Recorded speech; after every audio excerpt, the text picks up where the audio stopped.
Kanising Municipal Council launches the fourth phase of its tree planting program to keep the municipality clean and green.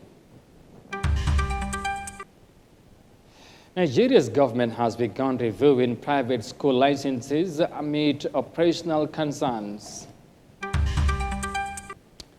And over 40 people were reported dead in Egypt during a fire incident in a local church. Well, this and more coming ahead on The World Today.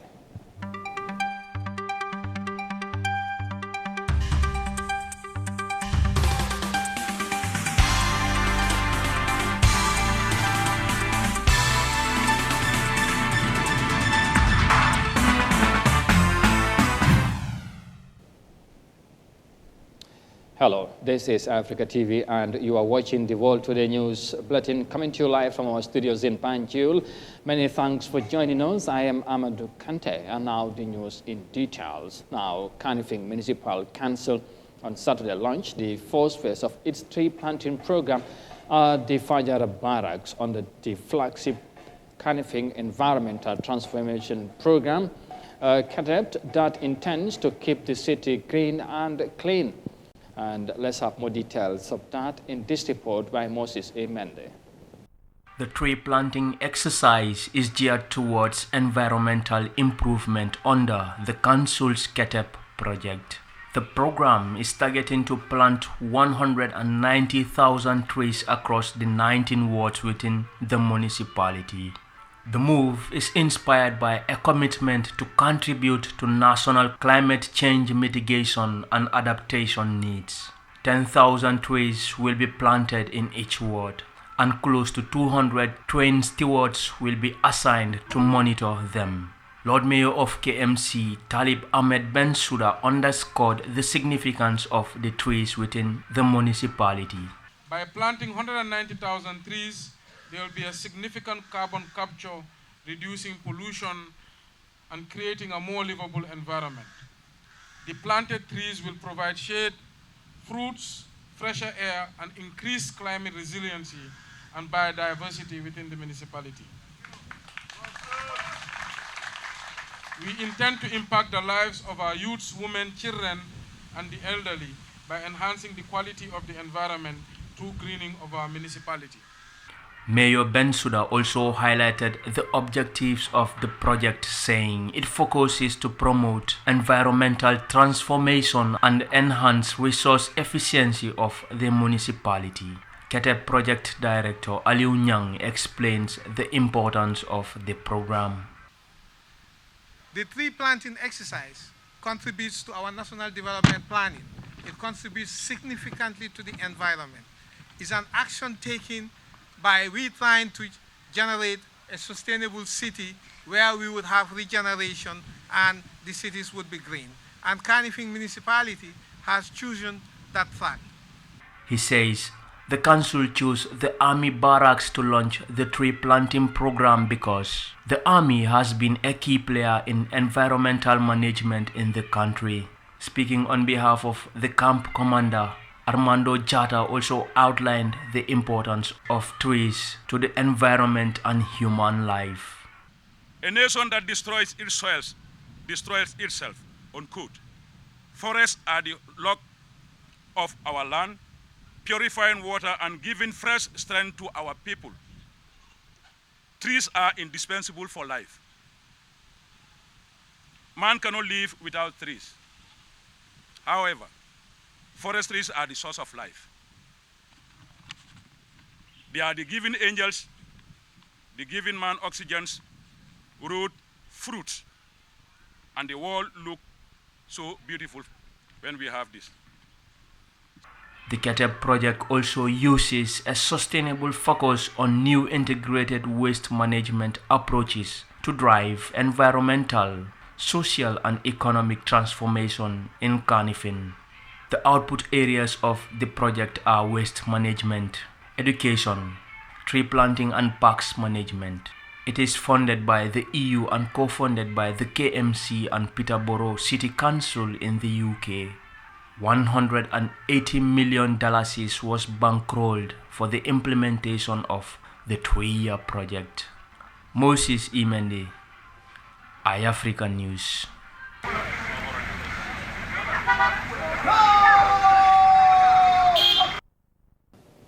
Now, moving on, South African farmers have celebrated after an agreement was reached to allow hundreds of South African citrus containers blocked at European ports to enter in the EU.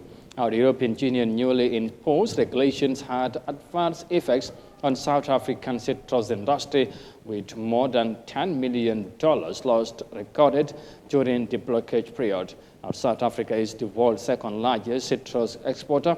Thus, producers need to look for alternatives considering the challenges they face in accessing the EU market. Let's have more details of that in this report. A last-minute deal was struck allowing the containers to be cleared for entry in the EU. It provided some relief, but the delay cost South African exporters over $12 million. Had we not intervened and negotiated this settlement, it would have meant all containers are rejected, because any importing country has got three rights with respect to importation. One is they can treat, or they can destroy, or they can return.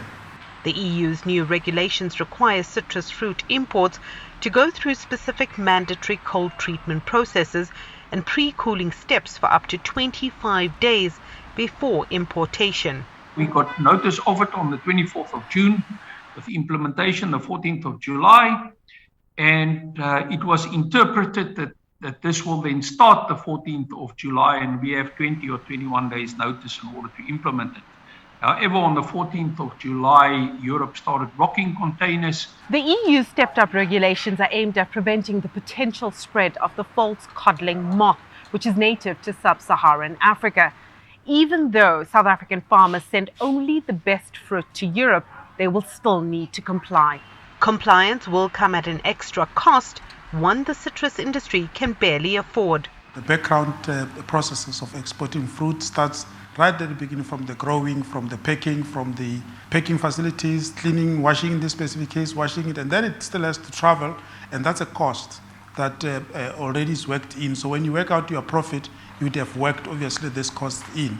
And what farmers did not work in this time around is extra 9 days or so of further cooling in the European Union. The problem is that everything comes back to the farm, and when your cost chain goes up, be it by 1% or 10%, it means that 1 or 10% less money comes back to a farm.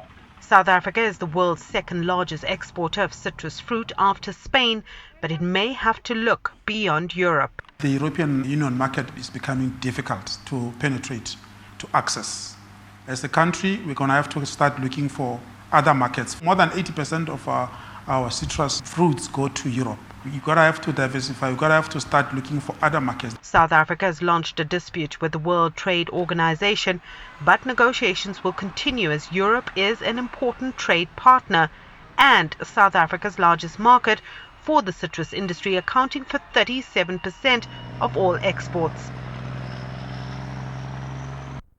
And from the report in South Africa, elsewhere in the continent, Nigeria's federal government has initiated a process of reviewing licenses given to private schools amid concerns of the school's operations and responsibilities to respect the outlined criteria. Now, the country's education ministry is leading the assessment process with a view to sanitize the system before handing out new licenses to qualified schools. However, some experts observe that more needs to be done to enable schools adhere to the stipulated measures. Here's more details of that in this report. These are some of the proprietors of privately owned primary and secondary schools in Plateau State, Nigeria. They've come to the Ministry of Education for a verification process which should grant them new operating licenses. We've been taken unawares because we were not preparing for it by this time. We would have expected a notice before a formal license were withdrawn, but we are here and hoping to get a new one after this exercise. According to data website Statista, about 6 million children are enrolled in private schools across Nigeria. Many of the private schools have been accused by the government of cutting corners in their operations, and the Plateau State government says 90% of the private schools in the state are culpable. That led to the decision to revoke the school's licenses and order their reassessment. For you to teach in a primary school, you must have NCE and degree. And then in the secondary schools, you have to have such qualifications. We have all these given to them, but they don't adhere to it. That's when you go to these schools for monitoring. When you see their toilets, you begin to scream. Maybe they ask to start a nursery school or a primary school. Then within a short time, they put in a secondary school there. The government says the schools must undergo a validation exercise before it determines the ones that are qualified for a license renewal. Experts say the government needs to take proactive measures in ensuring that schools adhere to the set guidelines. Revoking license is a good thing, but beyond that, the government must create a monitoring system where schools that default are discovered early and measures are taken to penalize them. The names of schools that are successful in the verification exercise will be published in newspapers. The government has warned parents against registering their children in schools that are not validated when the academic year begins in September. Schools represented here are hoping to pass the verification process, allowing them to reopen their doors in a few weeks' time. That report there is coming from the Nigerian capital, Abuja. Now to the northern part of the continent, where more than 40 people, including children, were reported dead during a devastating fire incident at an Egyptian church on Sunday. Local authorities attributed the incident to an electric malfunction that triggered the flames. Now, the country's prime minister has since visited the affected area and the injured persons at the hospital, while the government promised to compensate the victims. Let's have more details of that in this report. A devastating accident shook the Egyptian capital on Sunday. In the dense district of Mbaba, a church caught fire on the most crowded worshipping day of the week. Most of the deaths are children in the church's nursery and priests. Before any rescue arrived, we evacuated whoever we could and transported the injured in regular civilian cars. Some of our neighbors lost all their children today. The Egyptian Interior Ministry confirmed that an electric malfunction in an air conditioning device sparked the flames. Heavy smoke filled the church. According to the Egyptian Health Ministry, most of the deaths were from suffocation and stampeding. I woke up with a phone call from my brother's spouse asking if we were at the church. We should have been in the service today, but we all overslept. We have been blessed with a new life. In terms of construction, this is not a traditional church. Built like a regular residential building, it doesn't have multiple entrances and exit points. The Egyptian Prime Minister and members of his cabinet visited the church's site and those injured while getting their treatment in public hospitals. The government announced an initial compensation of about $2,000 for each victim. And that sad and unfortunate report there from, of course, Egypt takes us to the break. But just a reminder, you are watching the World Today News Bulletin on Eyeafrica TV, coming to you live from our studios in Banjul. Stay with us, we'll be right back. COVID-19 is real. Here are some steps you can observe to keep you and your family safe. Get vaccinated against COVID-19. The vaccine is safe and effective and can protect you from getting sick.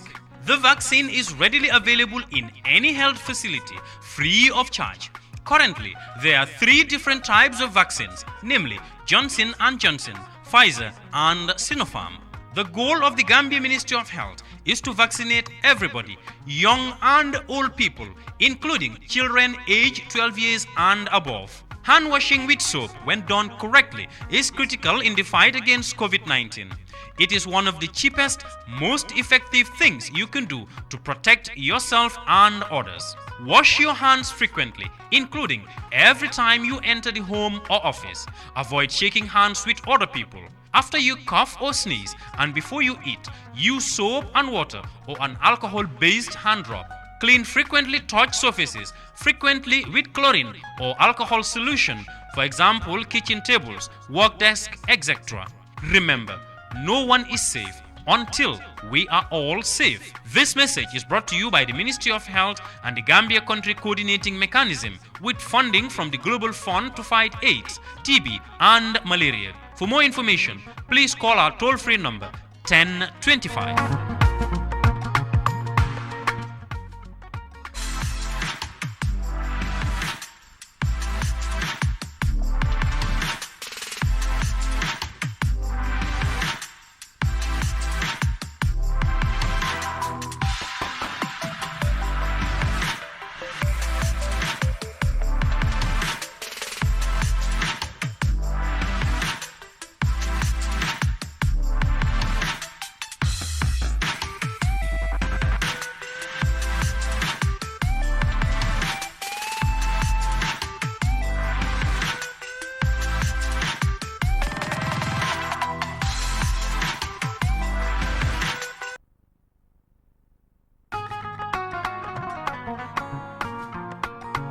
As part of government's commitment towards universal health coverage and also digitize the civil registration and vital statistics systems in the country, the Ministry of Health and partners will embark on a mass birth registration campaign and enrollment for the National Health Insurance Scheme effective August 1st, 2022.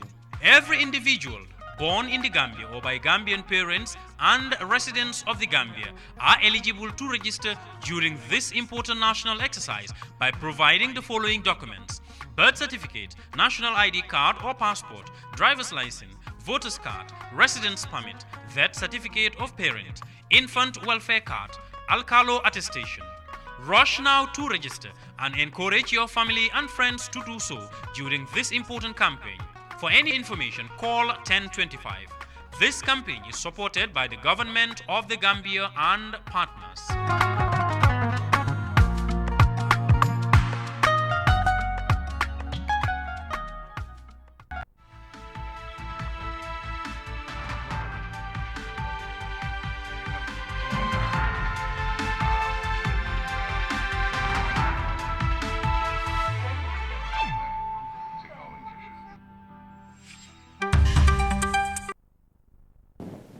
Welcome back. This is the World Today News Bulletin on Eyeafrica TV, coming to you live from our studios in Banjul. And once again, many thanks for joining us. Now, Ukrainian citizens that are stranded in villages in conflict zones are relying on humanitarian aid for survival. Donated items include food and medication, with each packet serving a person for a one-month period. Now, residents hardly go out due to constant selling around their vicinity, which is also taking its toll on their farming activities. Here's more details of that in this report. Al-Khair Foundation has become the latest charitable group to support families affected by the flood. The foundation presented bags of rice, cooking oil, bags of cement, timber, corrugated sheets and nails to be shared among 25 affected families. Lamin Ward Councillor Honorable Mbemba Toure is delighted with the much needed support, which he described as a quick response from the donors. Feels okay, and I'm very proud for the sponsors, the foundation called Al-Khair Foundation, for their good initiative, because the initiative come at a right time, because right now my area, ward, and the West Coast region is affected by this. I can say the whole country is really in need of this kind of help. But it come, I can say I'm very, very happy to receive this kind gesture from the Al-Qaeda, because it is a quick response from them. He said a hard-working member of the community lobbied for the support and called for more support for affected families. Chairman of Lamin Babylon Village Development Committee, Madi Jobate, made a breakdown of what each family will get. Victims. We have benefited because they brought us this help. Each victim will have 3 packets of corrugate and 15 bags of cement, with some nails and a bag of rice and 10 liters of oil and timber. We all know that now timber is expensive, but each of us will get 30 pieces. So thank God. So Alhamdulillah. According to the Natural Disaster Management Agency's situational report, a total of 17,000 people from close to 2,000 households have been affected, with impacts being destruction of houses, food stock, toilet facilities, and household items. Al Khair Foundation is a UK-based Islamic international charity which provides emergency relief and developmental support in some of the world's most impoverished areas. Moses Imendi, Eyeafrica News. Well, victims of the recent flooding that struck the country continues to receive support, this time from Al Khair Foundation. Now let's return to our earlier report related to Ukraine, because citizens stranded in villages in conflict zones are relying on humanitarian aid for survival. Now the 19 items include food and medication, with each packet serving a person for a 1-month period. Residents hardly go out due to constant shelling around the vicinity, which is also taking its toll on their farming activities. Here's more of that in this report. The dirt road leading to Olenivka is littered with battle remains. Grain storage hangars bear the scars of cluster bombs. Surrounding agricultural fields are mined. There are only 7 people left in this village. There used to be 200. The rest escaped. It's a few kilometers from the front line between Ukraine soldiers on one side and Russia's army in Russian-occupied Kherson on the other. Shelling is a constant. The villagers depend on humanitarian workers willing to deliver goods despite the dangers. They haven't electricity, they haven't water, they haven't gas, no internet here. They have generators and they use them to put the water. One care package is meant to last one person 1 month. 7.5 kilo of spaghetti, 7.5 kilo of rice, white rice, 1 bottle of sunflower oil, and 1.5 kilo of meat. Just down the road, a few dozen more villagers who also depend on deliveries. There are antiseptics, cough syrup, painkillers. Proximity to the front line and overhead drone activity allow for 0 response time. There are no air raid sirens out here. The locals say that they have become so used to incoming shelling that they know where things are going to land based on the whizzing sound as it's coming in. Constant shelling has also robbed locals of their livelihoods and rituals. Valentina's father died of natural causes in the spring. Because of the constant shelling, my brother wouldn't let me go to the funeral. I don't even know where my father is buried. Their lifelines are their homes, their neighbors, pets, and the support they receive from outsiders. The impact of the Russia-Ukraine war continued to affect several people in Ukraine who could not flee their homes, and of course, apparently are still struggling. And from that report, we will now bring this news edition to an end.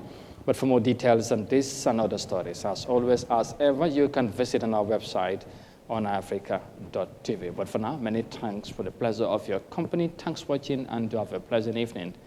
Bye for now.